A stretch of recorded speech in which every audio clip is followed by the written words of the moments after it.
Hartlik goeiemôre, mag die Here u baie ryklik seën en ons vertrou u sien sommer baie uit na hierdie dag wat voor u is.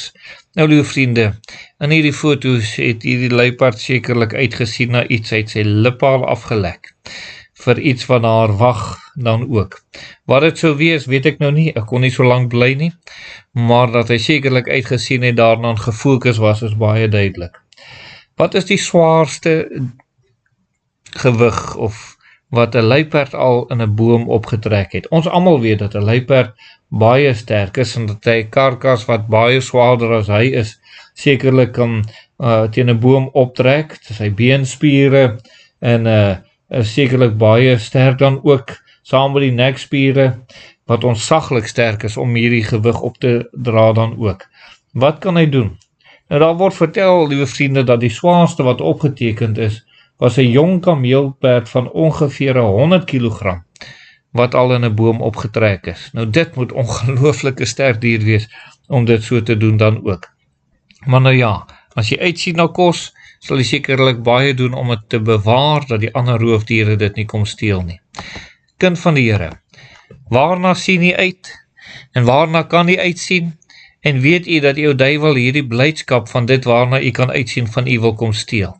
Ons as kinders van die Here, en hier in 1 Korintiërs 15, word daar vir ons vertel waarna ons alles kan uitsien. En Paulus kom moedig eintlik al die kinders van die Here hier aan, ook vir u, in hierdie dag ook. Waarna kan u uitsien? U kan uitsien eerstens na die hemel. 1 Korintiërs 15 vers 50 sê, maar dit verklaar ek broeders, dat vlees en bloed die koninkryk van God nie kan beerwe nie. Ook beerwe die verganklike, nie die onverganklikheid nie. Net so, liewe vriende, kan u sekerlik weet, daar is 'n wonderlikheid van die hemel wat wag. En die wonderlike nuus in hierdie vers is, dit gaan nie hierdie liggaam wat ons hier op aarde wees, wat daar in die hemel gaan wees nie. Dank die Here daarvoor. Want dan sou ek seker in die hemel nou nog 'n bril moes dra. En mense wat een of ander siekte gehad het, 'n rugmoeilikheid, sou nog met dit daar gewees het. Maar nee, die Here gee ons 'n onverganklike liggaam, waar daar geen moeilikheid in is nie. 'n wonderlikheid, dat in die hemel vir ons wag. Daardie wonderlike plek wag vir u kind van die Here. U kan sekerlik bemoedig wees in die Here. Dan is daar nog 'n saak waarna hy wys ons kan uitsien, en dit is in die wegraping, wanneer die Here sy kinders kom haal in vers 51 en 52. Hy sê, kyk, ek deel julle verborgenheid mee. Ons sal wel nie almal ontslaap nie, maar ons sal almal verander word.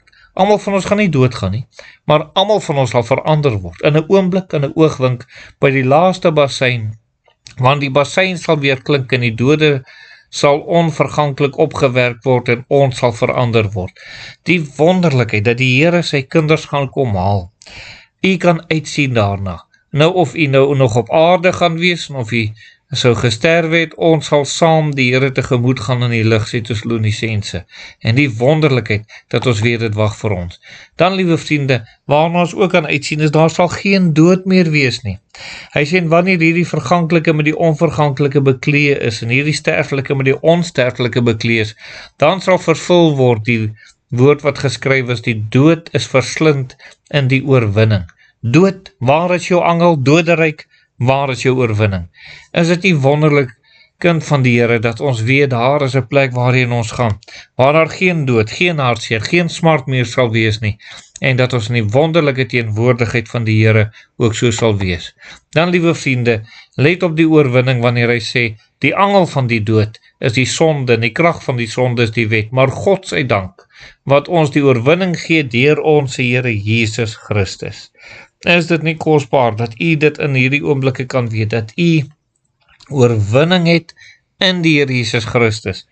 Dank die Here nie in ons eie krag en ons eie vermoë nie. Nee, die Here Jesus is ons krag, hy is ons instandstelling. Ons is maar die looitjie wat in die wynstok bly en ons die oorwinning kan behaal. Mag die Here vir ons daarin help en ons net groei en toeneem. En let op die laaste vers, die aanmoediging en versekering en aansporing wat in hierdie vers is, wat hy sê, daarom my geliefde broeders, wees standvastig, onbeweeglik, altyd oorvloedig in die werk van die Here, omdat julle weet dat julle arbeid in die Here nie te vergeefs is nie. Mag u nog baie arbei in die Here. En u weet, daar's wonderlike loon. Wees standvastig, onbeweeglik, en ons weet die Here sal seën dan ook. Kom ons bid saam. Ons dierbare Here, baie dankie vir hierdie aansporing en aanmoediging. Vir elkeen van ons as u kinders, ons eer u vir u goedheid. Amen.